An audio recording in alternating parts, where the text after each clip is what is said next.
Hello everybody, my name is Danielle and today I would like to talk about my favorite movie, The Hidden Figures. I will do so by presenting the three aspects of it. First, it's the original book it was based on. Second, the women in it. And third, it's the world achievement. I've been exploring the female empowerment movement, starting with books, followed by volunteering in women's shelter, and being a woman myself. Being left out from manly things is something that female can relate to. Being judged or looked upon at simply for being female. Today, I would like to explain my thoughts about the movie and for you all to try and think how our society can improve itself. Now, I want you to remember the following numbers: 3, 234, and 93. We'll get back to it later on. So, the movie grabbed me for one particular reason. It is an adaptation of a book titled Hidden Figures that is based on true events. The American drama takes place in 1961 during the space race. The story is about three brilliant women doing math wonders for NASA in order to be the first to get to the moon. It's such an incredible story that it's hard to believe it's actually happened. Knowing what happened was real and can completely change your perspective as a viewer.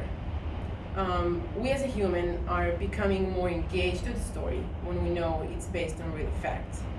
It brings life and deepness to the plot. If we look at the scene where the main character is initially confused as the cleaning lady, none of us would like to be in her shoes. Moving forward to our second best thing in this film, the three strong independent women. It tells a story of not only women, but colored women in the 60s. Every woman knows how hard it is to not be treated as equal.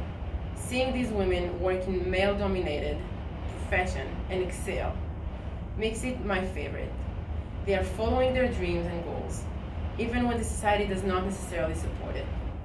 This is presented best by the scene where one of the women has to walk outside the lab building and across the entire facility to get to the ladies' bathroom, because there were no colored ladies' bathroom anywhere near.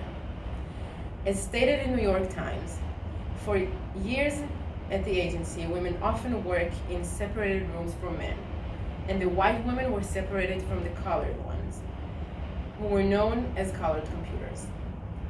The third and last reason for this movie to be so great, in my opinion, is that it tells the story of a worldwide event, the race between the US and Russia over the privilege of being the first to circle the moon. Understanding this is dealing with something bigger and has an effect on the entire world, it's magical. This is well presented in the movie, in the saying, "I need to get there before the Russians put their flag on the moon." The stress brings them to use colored computers for the first time after no other person could solve the problem. Here is a quote from New York Times article. "The Hidden Figures storyline had everything and more. The Cold War, the space race, and gender inequality, all set against the country's civil rights struggles." So I hope I was able to convey my three main things: the reliability of the movie, the discrimination, which is still relevant today, and global importance of it. Many women were encouraged by that story, which made me respect it even more. I still owe you the answer about the numbers. So 3 is the number of Academy Award it was nominated for. 234 is the amount of millions of the movie grossed, and 93 is the percentage that was rated by Tomatoes review website. So the messages we should be measured and appreciated according to the skills and nothing else. Remember, it is one small step for men, but one giant big leap for women's rights. Thank you all for your close attention, and see you next time.